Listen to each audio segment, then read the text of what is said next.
পদ্মা সেতু প্রকল্পে দুর্নীতির প্রমাণ পায়নি কানাডার আদালত, অভিযোগ থেকে ঠিকাদারি প্রতিষ্ঠানের সাবেক ৩ কর্মকর্তাকে অব্যাহতি। আবারও প্রশ্নবিদ্ধ পদ্মা সেতু নিয়ে বিশ্বব্যাংকের ভূমিকা, প্রমাণ হলো বাংলাদেশের সক্ষমতা। আমাদের খারাপ লাগে যেটা আমাদের পুরো প্রকল্পটা ৩ বছর পিছিয়ে গেল এবং সরকারের একটা বদনাম হলো, ভাবমূর্তি নষ্ট হলো সারা বিশ্বেই।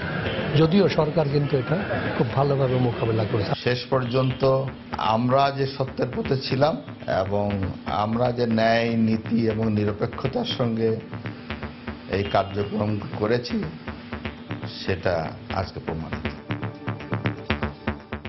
দেখছিলেন প্রধান শিরোনাম। দুপুরের সময় সঙ্গে আছি আমি কামরুজ্জামান মামুন এবং আমি জাফর সাদিক। এবার অন্যান্য শীর্ষ সংবাদ।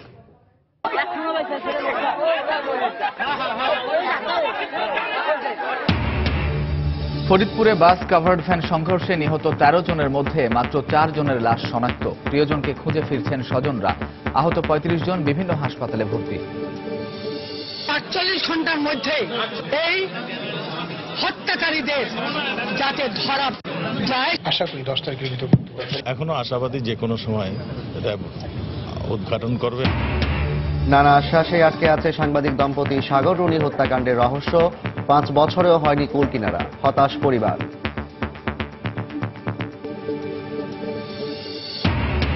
৩ শ্রমিক নিহতের পরও বন্ধ হয়নি সিলেটের বিছানাকান্দির পাথর উত্তোলন। অভিযোগের আঙুল প্রভাবশালীদের দিকে, আইনি দুর্বলতার উপর দায় চাপালো প্রশাসন।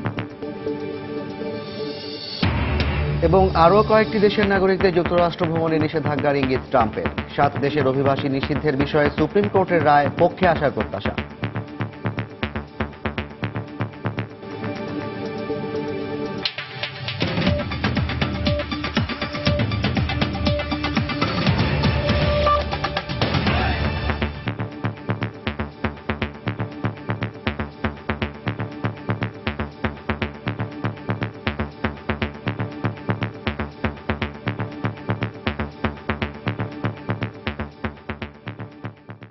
পদ্মা সেতু প্রকল্পে দুর্নীতির মামলার অভিযোগ থেকে কানাডার ঠিকাদারি প্রতিষ্ঠান এসএনসি লাভালিনের সাবেক ৩ কর্মকর্তাকে অব্যাহতি দিয়েছেন দেশটির একটি আদালত।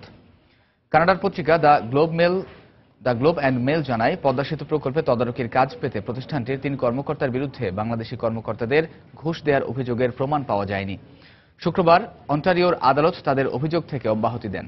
ওই ৩ কর্মকর্তা হলেন প্রতিষ্ঠানটির জ্বালানি ও অবকাঠামো বিষয়ক সাবেক ভাইস প্রেসিডেন্ট কেভিন ওয়ালেস, আন্তর্জাতিক উন্নয়ন বিষয়ক সাবেক ভাইস প্রেসিডেন্ট রমেশ শাহ ও বাংলাদেশি কানাডিয়ান ব্যবসায়ী জুলফিকার আলী ভূঁইয়া। মামলার রায়ে বলা হয়, ফোনে আড়ি পেতে সংগ্রহ করা তথ্যের ভিত্তিতে যে অভিযোগ করা হয়েছিল তা গুজব ও বানোয়াট। ঘুষ নেওয়া সংক্রান্ত এ অভিযোগের পরিপ্রেক্ষিতে এই পদ্মা সেতু প্রকল্পে ঋণ বাতিল করেছিল বিশ্বব্যাংক।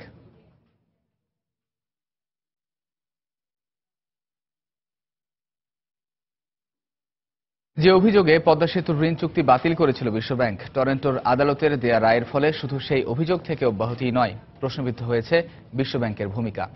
এমন মন্তব্য করেছেন পদ্মা সেতু প্রকল্পের কারিগরি উপদেষ্টা জামিলুর রেজা চৌধুরী।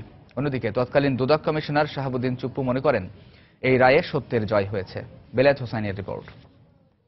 সবকিছু ঠিকঠাক, পদ্মা সেতুতে অর্থায়ন করবে বিশ্বব্যাংক, কিন্তু হঠাৎ করে হোঁচট খেতে হয় দেশের সবচেয়ে বড় এই মেগা প্রকল্পকে। অভিযোগ উঠে, সেতু প্রকল্পের তদারকির $5 কোটি কাজ পেতে বাংলাদেশের কর্মকর্তাদের ঘুষ দেওয়ার পরিকল্পনা করেছিলেন কানাডার ঠিকাদারি প্রতিষ্ঠান এসএনসি লাভালিনের কর্মীরা। প্রমাণ জোগাড়ে ফোনে আড়ি পাতা তথ্য ব্যবহারের অনুমতি চেয়ে ২০১১ সালে ৩টি আবেদন করেন রয়্যাল কানাডিয়ান মাউন্টেড পুলিশ। এমন টানাপোড়েনে $120 কোটি ঋণ চুক্তি বাতিল করে প্রকল্প থেকে সরে যায় বিশ্বব্যাংক। পদত্যাগে বাধ্য হন তৎকালীন যোগাযোগ মন্ত্রী আবুল হোসেন। কানাডিয়ান পুলিশের হাতে গ্রেপ্তার হন এসএনসি লাভালিনের কর্মকর্তা। পরে বিষয়টি গড়ায় আদালত পর্যন্ত।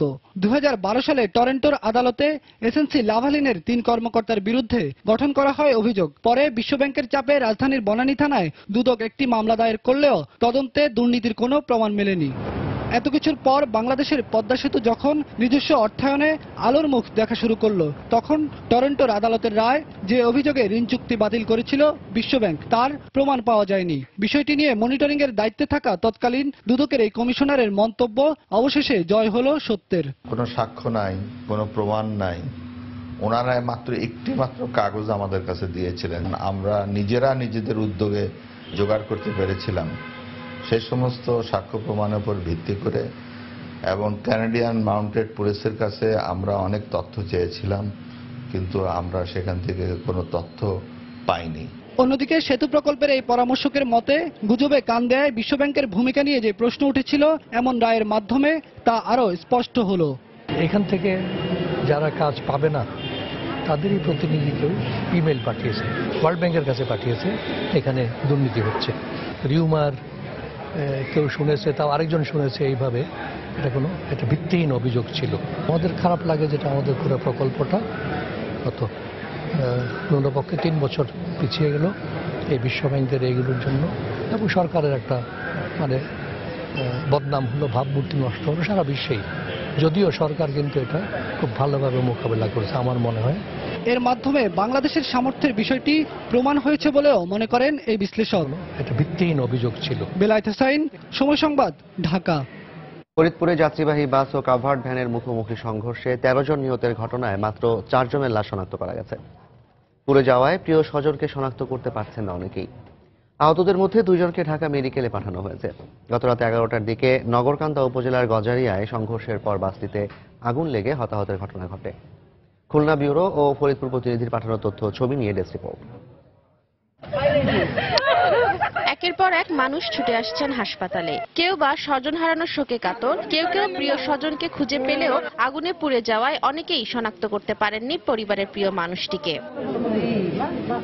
শুক্রবার রাতে ফরিদপুরের নগরকান্দা উপজেলার গজারিয়া এলাকায় ঘটে যাওয়া দুর্ঘটনা কেড়ে নিয়েছে 13টি প্রাণ, আহত হন আরো 35 জন। স্বজনদের এই মর্মান্তিক পরিণতির খবরে আশপাশের হাসপাতালগুলোতে ছুটে আসেন স্বজনরা। যে অবস্থা হয়েছে তারা যে কোনটা আমার বোন হয় বা কোনটা কে চেনার কোনো পরিস্থিতি নাই, এই জন্য আমি এখন তাকে খুঁজে বেড়াইতেছি। খবরে শুনতে দেখতেছে যে গাড়ি অ্যাক্সিডেন্ট করেছে, কোন থেকে তো আমরা জানতে পারলাম যে আমার দেওয়ারও তো গেছে ওই গাড়িতে, সেবা আমরা খুঁজে বেরিয়েছি। বাড়ি হলো আপনার নিজরা, গোপালগঞ্জ নিজরাতে, ওইখান থেকে ফিরতেছিল, ফেরার পথে বাস অ্যাক্সিডেন্টে মারা যায়। শনাক্ত হয়েছে ও দুটা লাশ আমরা পোস্টমর্টম পাঠিয়ে দিয়েছি, আর বাকি কিছু কিছু আসতেছে। একজন যেমন আসছে আমরা যাচাই বাছাই করছি, করে তাদের ব্যবস্থা নেব। বাকিগুলি এমনভাবে পড়ছে যে আইডেন্টিফিকেশন করা খুবই টাফ, সেগুলি প্রয়োজনে ডিএনএ টেস্ট লাগতে পারে। জেলা প্রশাসনের পক্ষ থেকে নিহতদের দাফন ও স্বজনদের সুচিকিৎসার ব্যবস্থা করা হবে বলে জানিয়েছেন অতিরিক্ত জেলা প্রশাসক। আহতদের আমরা অবশ্যই সাহায্য করবো, যারা আহত হয়েছে, কিন্তু সবাই তো আর এখানে নেই, বিভিন্ন জায়গায় চলে গেছে। আমরা এখানে যারা আছে, ফরিদপুরে যারা আছে, তাদের সকলকে করবো। আর যারা ঢাকায় বা অন্য কোনো জায়গায় চলে গেছে, তারাও আমরা স্ব জেলায় উপজেলা নির্বাহী অফিসারকে বলা হয়েছে সার্বিকভাবে সহযোগিতা করার জন্য। শুক্রবার রাতে 45 জন যাত্রী নিয়ে নড়াইল থেকে ঢাকার উদ্দেশ্যে রওনা হয় হানিফ পরিবহনের একটি যাত্রীবাহী বাস। ফায়ার সার্ভিস ও প্রত্যক্ষদর্শীরা জানান, বাসটি গজারিয়া এলাকায় পৌঁছলে একটি চাকা ফেটে গেলে নিয়ন্ত্রণ হারায়। এ সময় একটি কাভার্ড ভ্যানের সঙ্গে সংঘর্ষ হয়। মুহূর্তে আগুনে পুড়ে ছাই হয়ে যায় 13টি দেহ। তাৎক্ষণিকভাবে এলাকাবাসী সহ ফায়ার সার্ভিসের 2টি ইউনিট এসে উদ্ধার কাজ শুরু করে। আহতদের গোপালগঞ্জের মুকসুদপুর স্বাস্থ্য কমপ্লেক্স ও ঢাকা মেডিকেলের বার্ন ইউনিটে পাঠানো হয়। নিহতদের অধিকাংশের বাড়ি নড়াইলে। লাশগুলো ময়নাতদন্তের জন্য ফরিদপুর মেডিকেল কলেজ হাসপাতালে রাখা হয়েছে। তাসমিন আফরোজ, সময় সংবাদ।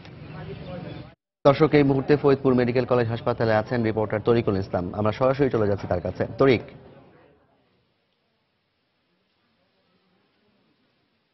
জাফর, এই মুহূর্তে ফরিদপুর মেডিকেল কলেজ হাসপাতালের যে অবস্থা সেটি হচ্ছে যে 4 জনের লাশ ইতিমধ্যে শনাক্ত হয়েছে এবং 4 জনকেই তার আত্মীয়দের কাছে হস্তান্তর করা হয়েছে এবং পোস্টমর্টম সম্পন্ন করেই সেগুলো পাঠানো হয়েছে। তো অন্যান্য যে লাশগুলো আছে তার মধ্যে সে লাশগুলো আসলে এমন অবস্থা যাতে যেগুলো আসলে চেহারা বিকৃত অবস্থায় রয়েছে এবং সেগুলো পরিচয় আসলে মিলছে না। অনেকে এসে দাবি করছেন কিন্তু তারা কিন্তু শনাক্ত করতে পারেননি সেই সব লাশগুলো, যে কারণে কিন্তু এই হাসপাতাল কর্তৃপক্ষের সিদ্ধান্ত অনুযায়ী এই লাশগুলো সবই পোস্টমর্টম হবে এবং হওয়ার পরে এটি কিন্তু আঞ্জুমান মুফিদুলের কাছে পাঠানো হবে দাফনের জন্য।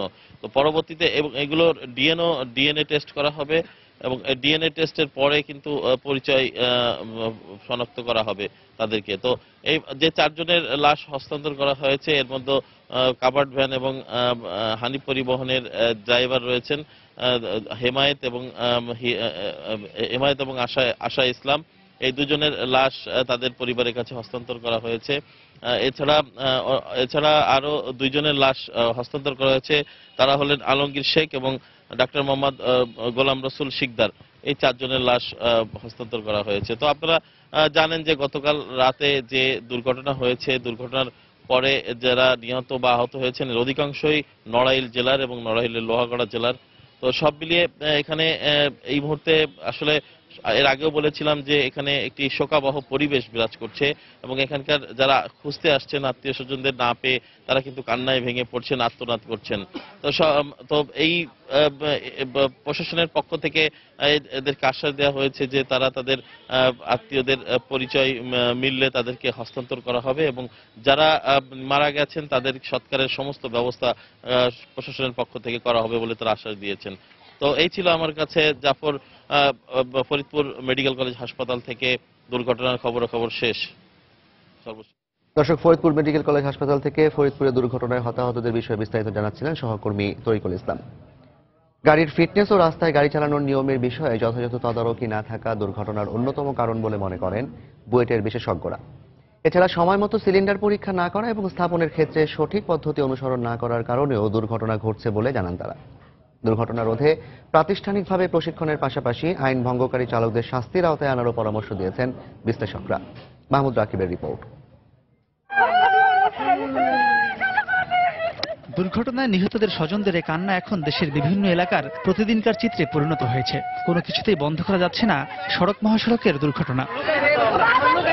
বুয়েটের দুর্ঘটনা গবেষণা কেন্দ্রের মতে সড়কের সক্ষমতার চেয়ে অতিরিক্ত গতিতে গাড়ি চালানো ও ওভারটেকের মনোভাবের কারণেই বন্ধ হচ্ছে না সড়কে অপ্রত্যাশিত মৃত্যুর ঘটনা। আর বিআরটি এর সাবেক চেয়ারম্যানের মতে গাড়ির ফিটনেস ও রাস্তায় গাড়ি চালানোর নিয়মের বিষয়ে যথাযথ মনিটরিং না থাকায় এসব দুর্ঘটনার অন্যতম কারণ। এমুখী এবং ওমুখী দুইটি গাড়িকে সেপারেট করে দেওয়া যায়, বিভক্ত করে দেওয়া যায়, তাহলে প্রায় 70 থেকে 80% মুখোমুখি সংঘর্ষ বা হেড টু হেড কলিশন এড়িয়ে যেতে পারি। বিআরটিএ একটা গাড়িকে যতটা যাচাই বাছাই করে ফিটনেস সার্টিফিকেট দেওয়ার কথা অতটুকু দিতে পারে না। ড্রাইভাররা মনে করেন যে কোনো স্পিড লিমিটেই ওনারা চলে যেতে পারেন। 90-100 কিলোমিটার পার আওয়ারে দুইটা গাড়ি অপোজিট দিক থেকে এসে যখন হেড অন কলিশন হয় তখন এই সমস্ত ফিটনেস ইত্যাদিতে আর কুলবে না। বিভিন্ন গবেষণাকারী সংস্থার মতে প্রতি বছর সড়ক দুর্ঘটনায় প্রাণ হারায় প্রায় 13,000 মানুষ, যার আর্থিক মূল্য প্রায় 8,000 কোটি টাকা। তাই দুর্ঘটনা রোধে প্রাতিষ্ঠানিকভাবে প্রশিক্ষণের পাশাপাশি আইন ভঙ্গকারী চালকদের শাস্তির আওতায় আনার পরামর্শ দিয়েছেন বিশ্লেষকরা। পাশাপাশি সিলিন্ডারের মেয়াদ ও গাড়ির ফিটনেসের বিষয়ে বিআরটিএ কে আরো সজাগ দৃষ্টি রাখারও তাগিদ দিয়েছেন তারা। নিশ্চয়ই আপনার এই গাড়ির নির্মাণ শৈলীর মধ্যে কিছু ত্রুটি ছিল, কোনোভাবে এটা ছিটকে বাইরে গিয়ে পড়েছে, প্রোটেকশন ছিল না। আর ঠিক একইভাবে প্রোটেকশন থাকার পরেও যদি সিলিন্ডারগুলি যদি গুণসম্মত মানসম্মত না হয় তাহলে সেক্ষেত্রে তো দুর্ঘটনা ঘটাটা অস্বাভাবিক না। আমার মনে হয় যেভাবে যতটা পরীক্ষা করা দরকার অতটা হয়তো হয়ে উঠছে না, নতুবা আনফিট গাড়ি রাস্তায় কিভাবে থাকে। আপনার দুনিয়াব্যাপী এখন যে সমস্ত রাস্তায় 50 কিলোমিটারের উপরে স্পিড লিমিট ওঠার সুযোগ আছে সেখানে ডিজিটাল পাহারার ব্যবস্থা বসানো হয়, ডিজিটাল রাডার বেসড ক্যামেরা, সেরকম সিস্টেম যদি আমাদের এখানে আমরা চালু করতে পারি, ড্রাইভার যখনই স্পিড লিমিট ক্রস করে যাবে it will be digitally recorded. আমার 25 লাখ ড্রাইভারের চাকরি রেডি হয়ে আছে, তা আপনি অ্যাজ এ গভর্নমেন্ট আপনি কয় হাজার ড্রাইভার বের করতেছেন? শিক্ষিত ড্রাইভার বলছেন আমাকে বলেন তো। একই সঙ্গে মহাসড়কের পাশে যেখানে সেখানে অবৈধ বাজার উচ্ছেদ ও রাস্তা পারাপার বন্ধে সরকারকে আরও কঠোর হবারও পরামর্শ দিয়েছেন তারা। মাহমুদ রাকিব, সময় সংবাদ, ঢাকা। দুপুরের সময় আরো থাকছে। চট্টগ্রামে বেতন বাড়ানোর দাবিতে লাইটারেজ জাহাজ শ্রমিকদের অনির্দিষ্টকালের ধর্মঘট চলছে। 16টি ঘাটে পণ্য ওঠানামা বন্ধ।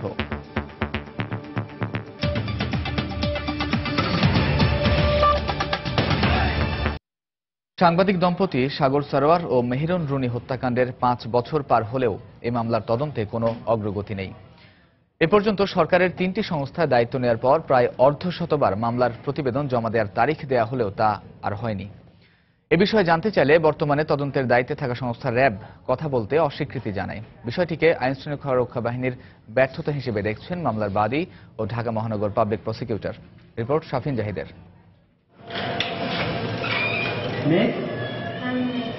সাংবাদিক দম্পতি সাগর রুনির একমাত্র সন্তান মাহিন সরোয়ার মেঘ পশ্চিম রাজাবাজারে মামা আর নানির সাথে এই বাসায় বসবাস তার। সেদিনের সেই মেঘ আজ 4র্থ শ্রেণীর ছাত্র। মেঘ এখন অনেক কিছুই বোঝে, কিন্তু কজন বোঝে ছোট মেঘের বড় কষ্ট? তার আক্ষেপ বোঝা না গেলেও তার চোখে যেন চেপে বসেছে হতাশার ছাপ। আব্বু আম্মু থাকলে আমার তখন ফেরারি থাকতো, জার্মানি থেকে আনতাম ফেরারিটা। তারপর পিটবুল চাইতাম, ওই যে কুকুর পিটবুল আছে না, ওইটা চাইতাম। কখন সবচেয়ে বেশি মিস করে আম্মুকে, আব্বুকে? কাকে বেশি মিস করে? 11 তারিখে।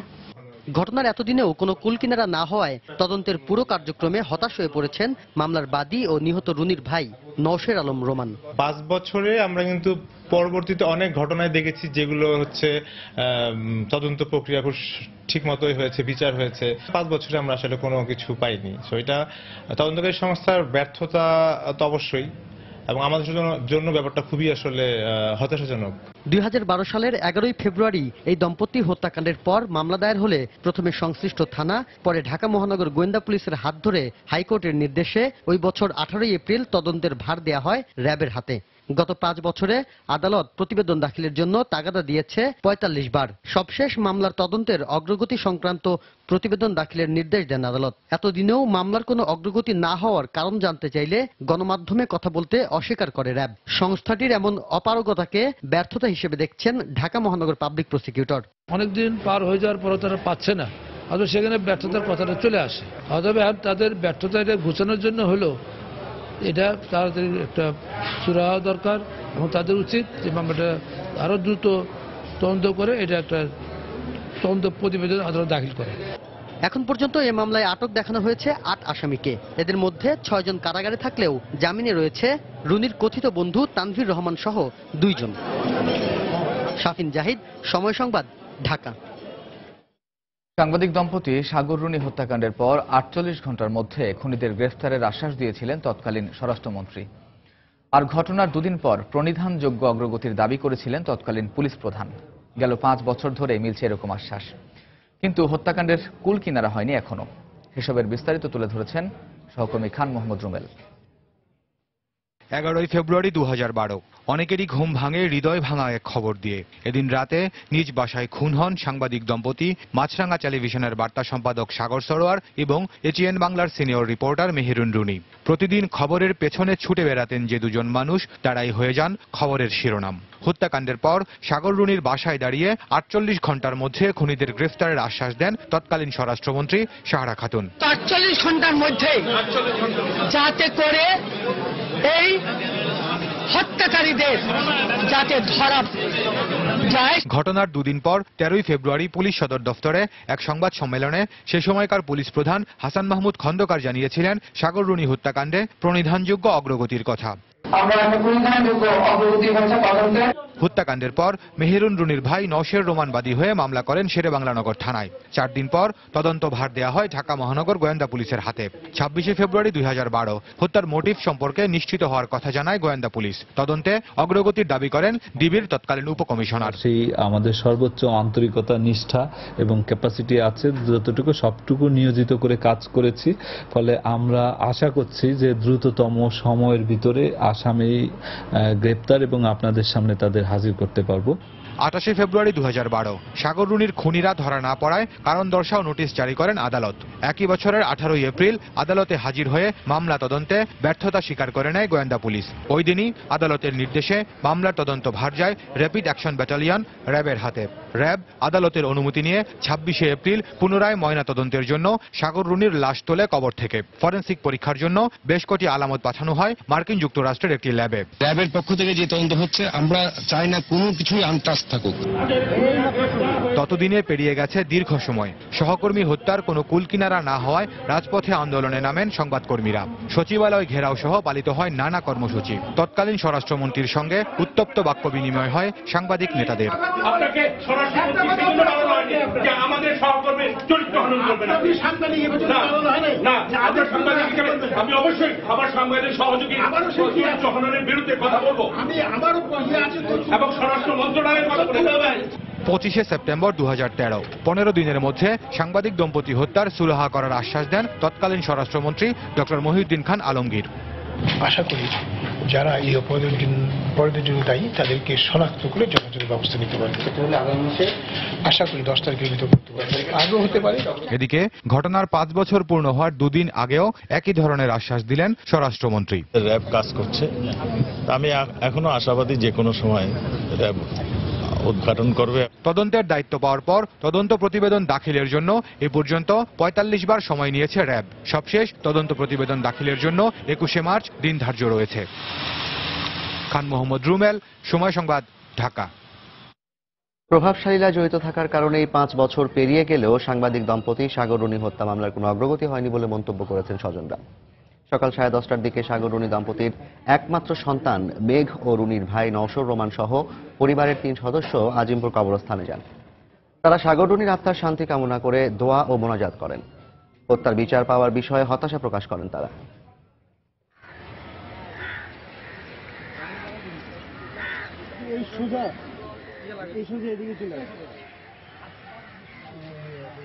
সাংবাদিক সাগর রুনি হত্যাকাণ্ডে প্রকৃত দোষীদের বিচারের আওতায় আনতে না পারাটা প্রশাসনের ব্যর্থতা বলে মন্তব্য করেছেন তথ্যমন্ত্রী হাসানুল হক ইনু। তবে অপরাধীদের গ্রেফতারে প্রশাসন কাজ করছে বলে জানান তিনি। সকালে কুষ্টিয়া সার্কিট হাউসে সাংবাদিকদের প্রশ্নের জবাবে তিনি একথা বলেন। সাগর রুনির নির্মম হত্যাকাণ্ডের সুরা না হওয়ার জন্য এবং এখনো প্রকৃত দোষীদেরকে বিচারে সোপর্দ না করার জন্য আমি দুঃখ প্রকাশ করছি। এটা একটা ব্যর্থতা। এই ব্যর্থতা কাটিয়ে তোলার জন্য প্রশাসন সর্বাত্মক চেষ্টা করছে। আমি এখনো আশাবাদী যে সাগর রুনির প্রকৃত খুনিরা ধরা পড়বে এবং তাদের বিচারের সম্মুখীন করা হবে। দেখছেন দুপুরের সময়। দুরন্ত বাইসাইকেল, উড়ে চলো দুরন্ত গতিতে। নারায়ণগঞ্জের মতো আগামী জাতীয় নির্বাচনেও ভরাডুবি জেনে বিএনপি নতুন নির্বাচন কমিশনকে বিতর্কিত করার চেষ্টা করছে বলে মন্তব্য করেছেন আওয়ামী লীগের সাধারণ সম্পাদক ওবায়দুল কাদের। সকালে চট্টগ্রামের পটিয়ায় এক সংক্ষিপ্ত সভায় তিনি একথা বলেন। বিএনপি জানে আগামী নির্বাচনে জনগণের ভোটে তারা জিততে পারবে না। নারায়ণগঞ্জের মতো জাতীয় নির্বাচনেও বিএনপির ভরাডুবি হবে। তাই হেরে যাওয়ার ভয়ে, হেরে যাওয়ার কারণটা আগে থেকে তৈরি করছে। তখন বলবে আমরা বলেছিলাম না সিইসি বিতর্কিত। সন্ত্রাস ও জঙ্গিবাদ রুখতে শিক্ষার্থীদের মাঝে দেশপ্রেম, ধর্মীয় মূল্যবোধ ও সংস্কৃতি শিক্ষা ছড়িয়ে দিতে হবে বলে মন্তব্য করেছেন খাদ্যমন্ত্রী অ্যাডভোকেট কামরুল ইসলাম। দুপুরে কেরানীগঞ্জের এক অনুষ্ঠানে তিনি একথা বলেন। এ সময় মন্ত্রী আরো বলেন, বাংলাদেশের মানুষ সচেতন হওয়ায় জঙ্গিবাদ টিকতে পারবে না। লেখাপড়াতে এখন লেখাপড়ার কম্পিটিশন লেখাপড়া করতেই হবে, পাশাপাশি ছেলেদের দেশাত্মবোধ এবং তাদের আমাদের জন্মের ইতিহাস, মুক্তিযুদ্ধের ইতিহাস এগুলো তাদেরকে জানতে হবে। কোমলমতি সন্তানরা যে আজকে বিপদে যাচ্ছে তার একটি কারণে তাদের মধ্যে দেশাত্মবোধ, তাদের সংস্কৃতি মানব হিসেবে আমরা গড়ে তুলি না। সেগুলো যদি আমরা সবাইকে আমাদের সন্তানদের মধ্যে দেশাত্মবোধ যদি গড়ে তুলতে পারি, ধর্মের সত্যিকার অনুশাসন যদি তাদেরকে জানাতে পারি, তাদেরকে যদি সংস্কৃতি মানব হিসেবে গড়ে তুলতে পারি, ইনশাল্লাহ বাংলাদেশে এই কোমলমতি ছাত্রছাত্রীদের জঙ্গিবাদ, সন্ত্রাস কোনো সময় গ্রাস করতে পারবে না। আজকে আমরা এই কাজগুলো করি না বলে আজকে জঙ্গিবাদ, সন্ত্রাস তাদেরকে গ্রাস করার চেষ্টা করছে। ইনশাল্লাহ বাংলাদেশে সম্ভব না। আমরা আজকে সচেষ্ট এবং আমরা আজকে সবাই সচেতন। অমর একুশে গ্রন্থমেলায় আজ সাপ্তাহিক ছুটির দিনে শিশু প্রহর শেষ হয়ে ভিড় রয়েছে বই প্রেমীদের। এই মুহূর্তে বইমেলায় আছেন সহকর্মী বিথি হক। সরাসরি চলে যাচ্ছি তার কাছে।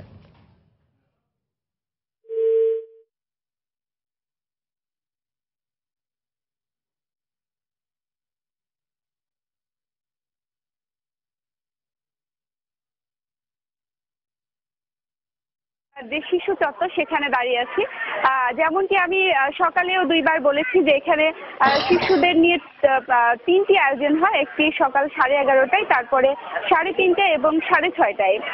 তো আসলে 11:30টির আয়োজনের পরেও কিন্তু আমরা দেখেছিলাম যে শিশুদের নিয়ে যথেষ্ট ভিড় রয়েছে এবং শিশুদের ভিড়ের সাথে সাথে অভিভাবকরা কিন্তু তাদেরকে উৎসাহ দেওয়ার জন্য তারা এখানে আসছেন এবং শিশুদেরকে শুধুমাত্র বই যে দিচ্ছেন এমনটা না, বই পড়ার সাথে সাথে তাদেরকে বিভিন্ন ধরনের ছবি এবং ছড়া সম্পর্কিত কার্টুন।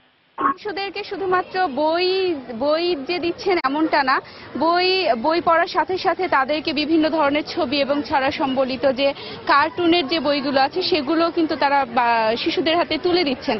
এবং সিসিমপুর নিয়ে যে একটি অন্য রকমের উত্তেজনা শিশুদের মধ্যে সবসময় থাকে, যেমনটি আমরা দেখে থাকি সচরাচর, আমি কিন্তু সেই রকম উৎসাহে আমি কখনো ভাটা পড়তে দেখিনি। কারণ শিশুরা যতবারই হালু, মিকরি এবং টুকটুকির যে চরিত্রগুলো সামনে আসতে তারা আনন্দ এবং উচ্ছ্বাসের যে একটি প্রতিক্রিয়া আমরা দেখতে পাই, আজকে কিন্তু সেটি আরো বেশি দেখেছি। কারণ আজকে ছুটির দিন হওয়ায় বাচ্চাদের সংখ্যা আরো বেশি ছিল। এবং আমি আপনাদের আরো একটি তথ্য দিয়ে রাখি, এখানে যেহেতু অনেকগুলো শিশু একসঙ্গে, সমবয়সী শিশুরা একসঙ্গে খেলাধুলা করার সুযোগ পান, যেমনটি সচরাচর আমাদের শহর কেন্দ্রিক যেসব বাচ্চারা রয়েছে তারা কিন্তু সেই রকম সুযোগ পায় না। সেহেতু এখানে সমবয়সী বাচ্চাদের সাথে তাদের মধ্যে একটি উৎসব এবং আনন্দের যে আমেজটা থাকার কথা সেটি পুরোপুরি রয়েছে। এবং এখানে আমি অভিভাবকদের সঙ্গে কথা বলে জেনেছি যে অভিভাবকরা কিন্তু তাদেরকে এখানে বই দিচ্ছেন এবং তারা বলছেন যে ছোটবেলা থেকে আসলে যদি বই পড়ার অভ্যেস গড়ে না ওঠে তাহলে কিন্তু বড় হয়েও বইয়ের প্রতি একটি বিমুখতা কাজ করবে। তো সেজন্য তারা আসলে এই যে বিশাল একটি জ্ঞানের ভান্ডার, এটার সঙ্গে পরিচয় করিয়ে দেওয়ার জন্য তাদের শিশুদের নিয়ে এখানে আসছেন এবং শিশুরা আমি দেখলাম তাদের বইয়ের প্রতি একটি অন্য রকমের আগ্রহ। মামুন, এই ছিল অমর একুশে বইমেলা থেকে আমার কাছে পাওয়া সর্বশেষ তথ্য। দর্শক, অমর একুশে গ্রন্থমেলার এখনকার খবর জানাতে মেলা প্রাঙ্গণ থেকে যোগ দিয়েছিলেন সহকর্মী বিথি হক। দুপুরের সময় আরো থাকছে ভারতের বিপক্ষে হায়দ্রাবাদ টেস্টে চাপে বাংলাদেশ। সাকিব ফিরলেও দলকে টেনে তোলার চেষ্টা মুশফিকের।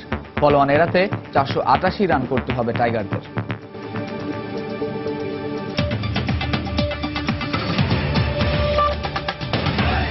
বেতন বাড়ানোর দাবিতে চট্টগ্রামে অনির্দিষ্টকালের ধর্মঘটের ডাক দিয়েছে লাইটারেজ জাহাজ শ্রমিক ইউনিয়ন। সকাল 8টা থেকে এই ধর্মঘট শুরু হয়। ধর্মঘটের কারণে বন্দরের আশপাশের 16টি ঘাটে জাহাজ থেকে পণ্য ওঠানামা বন্ধ রয়েছে। শ্রমিকদের অভিযোগ, গত বছরের জুলাইয়ে 6,600 টাকা থেকে বাড়িয়ে তাদের বেতন 9,650 টাকা করা হয়, কিন্তু দীর্ঘ সময় পেরিয়ে গেলেও এখনও সে বেতন কার্যকর করা হয়নি। এ কারণে আবারও এই ধর্মঘটের ডাক দেওয়া হয়। সরকার কর্তৃক ঘোষিত হয়ে গেছে, মালিক কর্তৃক কিন্তু আমাদের বেতনটা দিচ্ছে না। এটা আজকে 5 মাস 6 মাস যাবত এটা গড়িমসি করছে বিধায় আমাদের শ্রমিকেরা এখন কর্মবিরতি পালন করতেছে। ঢাকা, নারায়ণগঞ্জ সব জায়গার কাজ বন্ধ হয়ে গেছে এই কর্মবিরতির ফলে, যেটা আমরা আশা করি নাই। এই স্ট্রাইকটা বা কর্মবিরতি যাই বলেন না কেন, এটা মালিকরাই তাল বাহানা করে শ্রমিকদের উপর চাপিয়ে দিয়েছে। 7,000 টাকা দিয়ে সংসার চলে না, বাচ্চা কাচ্চা নিয়ে চলতে পারতেছি না, নিজেরা চলাই বড় মুশকিল।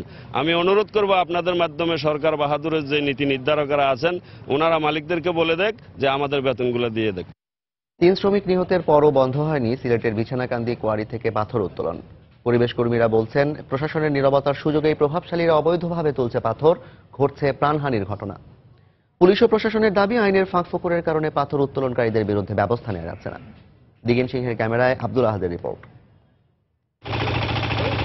বিছনাকান্দি পাথর কোয়ারিতে এখনো চলছে পাথর তোলার কার্যক্রম। বৃহস্পতিবার গভীর রাতে এখানে 3 জন শ্রমিক প্রাণ হারায়। সেই গর্তের পাশেই মেশিন দিয়ে পানি তোলা হচ্ছে। উদ্দেশ্য, গভীর রাতে গর্ত থেকে পাথর উত্তোলন। অথচ দুর্ঘটনার পর এ এলাকা ঘুরে গেছেন পুলিশ সুপার, ইউনো সহ ঊর্ধ্বতন কর্মকর্তারা। পাথর তুলতে গিয়ে একের পর এক শ্রমিকের প্রাণহানির ঘটনা ঘটলেও বন্ধ নেই উত্তোলন। শ্রমিকরা জানান, পেটের তাগিদে ঝুঁকি নিচ্ছেন। ভয়ে শ্রমিকরা মালিকের নাম বলতে রাজি না হলেও স্থানীয়রা জানান, কামাল ও বাসিত সহ কয়েকজন দিনরাত পাথর তোলার সাথে জড়িত। শুক্তিমাটি গাড়ি বাড়ে যে আমরা চিনি না, সেটার দ্বারাই যে মা বাপ নাই হয়, ওভাবে সংসার। মালিক বাসিক, তবে খেরায় কাম করে তা কইতে পারতাম না। মালিক একজন হচ্ছে তাই নাকি, তার লগে আরো শরিকান থাকার কথা, আরো 4-5 জন আছেন। সিলেটের 4টি কোয়ারিতে পাথর তোলা নিষিদ্ধ থাকলেও কিছুদিন আগে হাইকোর্ট থেকে ম্যানুয়াল পদ্ধতিতে পাথর উত্তোলনের অনুমতি পায় ব্যবসায়ীরা। পুলিশ ও প্রশাসন বলছে, আইনের এই ফাঁকের কারণে পাথর উত্তোলন চলছে। অবৈধভাবে পাথর উত্তোলন বন্ধ করার ক্ষমতা পুলিশের কোনো আইনানুগ ক্ষমতা নাই। হাইকোর্টের অবশ্যই নিষেধাজ্ঞা আছে, সেখানে আইনের ফাঁকফোকর নিয়েই ধরা সুযোগ। ওখানে বলা হয়েছে বোমা মেশিন বা অন্য অন্য যন্ত্র ব্যবহার করতে পারবে না। এদের তো এই যন্ত্র ব্যবহার, এরা ম্যানুয়াল পদ্ধতিতে গর্ত করে করে করতেছে।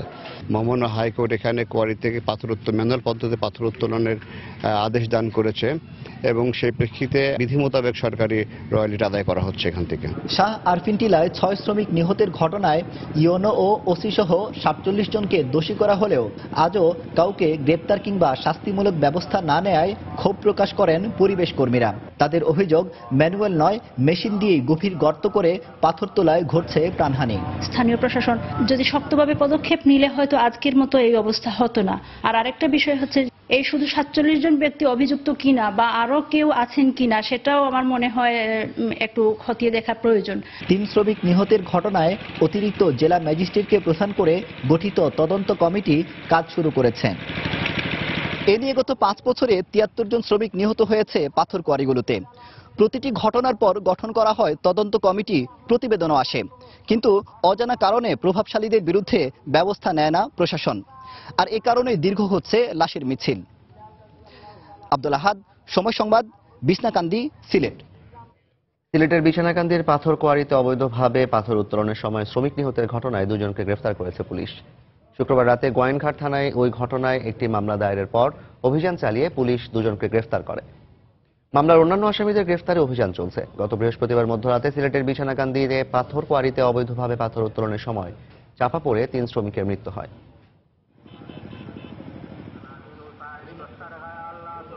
ভিকটিমের লোকজন যখন মামলা করছিল না, তখন আমরা আইন মোতাবেক সরকারের পক্ষে আমাদের সাব ইন্সপেক্টর মতিউর রহমান গোয়েন্দা থানা, উনি বাদী হয়ে 5 জনের বিরুদ্ধে মামলা করেন এবং অজ্ঞাতনামা আসামিও আছেন। তো গত রাত্রে থেকে পুলিশ অভিযান চালিয়ে 2 জনকে আটক করতে সক্ষম হয়। ওই যে মাটি কাটার কাজে যে একটা মেশিন বলা হয়, লোকাল নেম হচ্ছে পেইলোডারের ড্রাইভার জাহিদ এবং তার সহকারীরা গ্রেপ্তার করা হয় এবং আমাদের অভিযান অব্যাহত হচ্ছে। সামনেই বসন্ত, ভালোবাসা ও আন্তর্জাতিক মাতৃভাষা দিবস। এ দিনগুলোতে ফুলের ব্যাপক চাহিদা থাকায় বাজার ধরতে ব্যস্ত সময় পার করছেন বিভিন্ন অঞ্চলের ফুল চাষিরা। 30 থেকে 35 লাখ টাকার ফুল বেচাকেনার লক্ষ্য নিয়ে দিনরাত ফুলের পরিচর্যা করছেন তারা। গতকাল যশোরের গদখালির ফুল চাষিদের ব্যস্ততার খবর জানিয়েছি। আজ থাকছে ঝিনাইদহের কালীগঞ্জের ফুল চাষিদের কর্মব্যস্ততা নিয়ে একটি রিপোর্ট। ঝিনাইদহের কালীগঞ্জে মাঠের পর মাঠ রঙিন গাদার সমারোহ জানান দিচ্ছে, দরজায় কড়া নাড়ছে বসন্ত। প্রিয়জনের প্রতি ভালোবাসা প্রকাশে ফুলই শ্রেষ্ঠ। সেসব মানুষের মনের খোরাক মেটাতে ফুল উৎপাদনে দিনরাত পরিশ্রম করছেন এখানকার ফুল চাষিরা। সারা বছর ফুল উৎপাদন করলেও বসন্ত, ভালোবাসা দিবস ও 21শে ফেব্রুয়ারির বাজার ধরাটাই থাকে চাষিদের মূল লক্ষ্য। এই 3টি দিবসে ফুল বিক্রি করেই মূলত সারা বছরের লাভ লোকসানের হিসাব মেলান তারা। মন দিয়ে কাজ করছে, ফুলের বইতে সার মাটি ওষুধ কলা দিয়েছে, সেচ নিয়ে আশা ভরসা আছে 21শে ফেব্রুয়ারি সামনে আমরা হয়তো কিছু পয়সা পেতে পারি। যদি আমরা দাম পাই তাহলে সমস্ত চাষিরাই লাভজনক চাষ মনে করবে। মাল জাত করা আছে, 21শে ফেব্রুয়ারিতে আমাদের চিটাং ঢাকা ঢুকবে মালটা। এবার দাম ভালো হওয়ায় প্রায় 35 লাখ টাকার ফুল বিক্রির লক্ষ্য নিয়ে কাজ করছেন চাষিরা, এমনটি জানালেন কৃষি বিভাগের কর্মকর্তা। পহেলা ফাল্গুন বিশ্ব ভালোবাসা দিবস, যেটা ভ্যালেন্টাইন্স, এবং আন্তর্জাতিক মাতৃভাষা দিবস, এই 3টি দিবসকে কেন্দ্র করেই এই ফুল গাছগুলো পরিচর্যা করে থাকেন। 75 হেক্টর জমিতেই আগামী 7 থেকে 10 দিনের মধ্যেই প্রায় 30 থেকে 35 লক্ষ টাকার ফুলের বেচা কিনা হবে। কৃষি অফিসের তথ্য মতে এবছর উপজেলার 12টি গ্রামে প্রায় 600 বিঘা জমিতে ফুল চাষ করা হয়েছে। সময় সংবাদ, ঝিনাইদহ। দেশের বাইরের খবর। মুসলিম সংখ্যাগরিষ্ঠ 7টি দেশের নাগরিকদের যুক্তরাষ্ট্রে প্রবেশের উপর নিষেধাজ্ঞা জারির পর সৃষ্ট জটিলতার অবসান না হতেই নতুন নিষেধাজ্ঞা দেওয়ার পরিকল্পনা করছেন মার্কিন প্রেসিডেন্ট ডোনাল্ড ট্রাম্প। যুক্তরাষ্ট্রে অভিবাসনের জন্য সব দেশের নাগরিককেই অতিরিক্ত যাচাই বাছাইয়ের কথা বিবেচনা করা হচ্ছে বলেও জানান তিনি। এদিকে প্রেসিডেন্ট ট্রাম্পের নির্বাহী আদেশের বিরুদ্ধে সুপ্রিম কোর্টে যথেষ্ট যুক্তি তুলে ধরা হবে বলে জানিয়েছে মার্কিন আইনি প্রতিষ্ঠান আমেরিকান সিভিল লিবার্টিস ইউনিয়ন। শুক্রবার এয়ারফোর্স ওয়ানে চড়ে ওয়াশিংটন থেকে ফ্লোরিডা যাওয়ার সময় সাংবাদিকদের সঙ্গে কুশল বিনিময় করেন মার্কিন প্রেসিডেন্ট ডোনাল্ড ট্রাম্প। সিয়াটলের পর সান ফ্রান্সিসকোর আদালতেও তার নির্বাহী আদেশের বিরুদ্ধে রায়ের প্রতিক্রিয়ায় বিভিন্ন প্রসঙ্গে কথা বলেন তিনি। নির্বাহী আদেশের বিরুদ্ধে সুপ্রিম কোর্টে চলমান মামলার রায় নিজ প্রশাসনের পক্ষে আসবে বলে আশা প্রকাশ করেন প্রেসিডেন্ট। দেশকে নিরাপদ করতে নতুন করে আরো কয়েকটি দেশের উপর নিষেধাজ্ঞা আসতে পারে বলেও জানান তিনি। দুর্ভাগ্যবশত মামলাটি নিষ্পত্তির জন্য সুপ্রিম কোর্টে গেছে, তবে এর রায় আমাদের পক্ষে আসবে বলেই আমি বিশ্বাস করি। দেশকে নিরাপদ করতে আমরা আরো কিছু পরিকল্পনা করছি।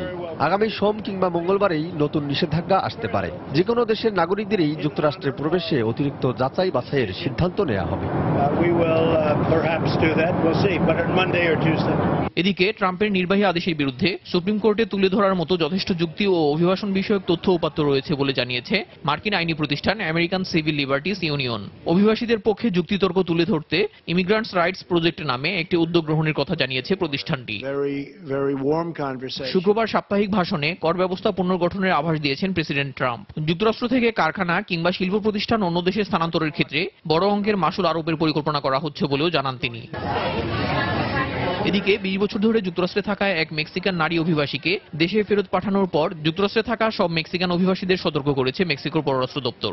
নিয়ম অনুযায়ী হাজিরা দিতে অভিবাসন বিভাগে যাওয়ার পর গত বুধবার ওই নারীকে আটক করে দেশে পাঠানো হয়। এদিকে ট্রাম্পের আদেশ অনুযায়ী মেক্সিকো সীমান্তে দেয়াল তৈরির জন্য 2160 কোটি মার্কিন ডলার এবং 3.5 বছর সময় লাগতে পারে বলে এক প্রতিবেদনে জানিয়েছে যুক্তরাষ্ট্রের হোমল্যান্ড সিকিউরিটি বিভাগ। দেলোয়ার হোসেন, সময় সংবাদ।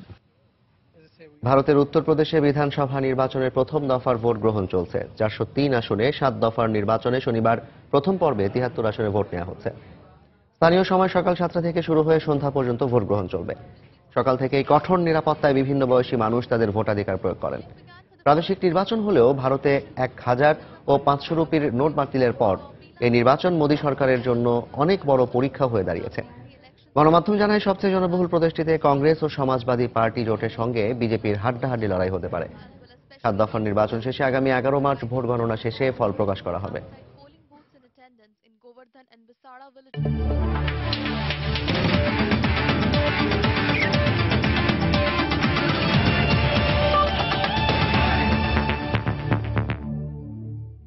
বাংলাদেশ ভারতের টেস্ট সিরিজ প্রসঙ্গ। হায়দ্রাবাদে একমাত্র টেস্টের তৃতীয় দিনে স্বাগতিক ভারতের বিপক্ষে ব্যাট করছে বাংলাদেশ। চাপে পড়েছে অতিথিরা। শেষ খবর পাওয়া পর্যন্ত টাইগারদের সংগ্রহ 6 উইকেটে 239 রান। রাজীব গান্ধী স্টেডিয়ামে তৃতীয় দিনের শুরুটাতেই ধাক্কা খায় বাংলাদেশ। বেশ সাবধানে খেলতে থাকা তামিম ও মুমিনুলের ভুল বোঝাবুঝিতে রান আউটের শিকার হন তামিম। ব্যক্তিগত 24 রানে আউট হন তিনি। সঙ্গী হারিয়ে বেশিক্ষণ টেকেননি মুমিনুলও। এরপর দারুণ খেলতে থাকা মাহমুদুল্লাহ আউটের খাতায় নাম লেখান ব্যক্তিগত 28 রানে। দলীয় 109 রানে 4 উইকেট হারানোর পর বেশ চাপে পড়ে টাইগাররা। তবে চাপটা বেশ ভালোভাবেই সামাল দিচ্ছিলেন সাকিব আল হাসান ও অধিনায়ক মুশফিকুর রহিম। তারা দুজনে মিলে 107 রানের জুটি গড়েন। কিন্তু ভালো খেলতে থাকা সাকিব ক্যারিয়ারে 21 নম্বর টেস্ট 50 তুলে আউট হন ব্যক্তিগত 82 রানে। মুশফিককে সঙ্গ দিতে পারেননি সাব্বিরও। এর আগে ভারতের অধিনায়ক বিরাট কোহলির ডাবল সেঞ্চুরিতে 6 উইকেটে 687 রানের পাহাড় সমান স্কোর গড়ে ইনিংস ঘোষণা করে স্বাগতিকরা।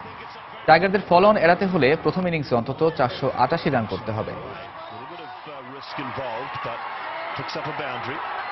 দুপুরের সময় পর্যায়ের শীর্ষ সংবাদগুলো জানিয়ে দিচ্ছে আরেকবার। পদ্মা সেতু প্রকল্পে দুর্নীতির প্রমাণ পায়নি কানাডার আদালত। অভিযুক্ত 3 জনকে অব্যাহতি। আবারও প্রশ্নবিদ্ধ পদ্মা সেতু নিয়ে বিশ্বব্যাংকের ভূমিকা।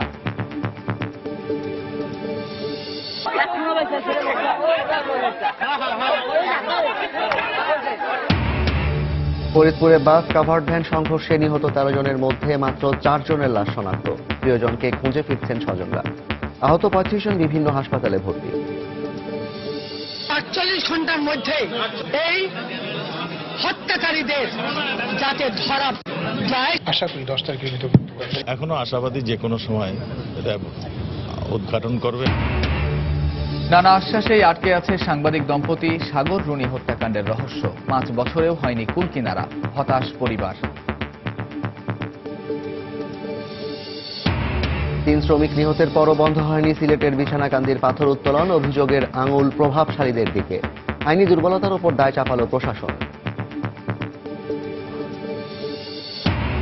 এবং আরও কয়েকটি দেশের নাগরিকদের যুক্তরাষ্ট্র ভ্রমণে নিষেধাজ্ঞার ইঙ্গিত ট্রাম্পের। 7 দেশের অভিবাসী নিষিদ্ধের বিষয়ে সুপ্রিম কোর্টের রায় পক্ষে আসার প্রত্যাশা।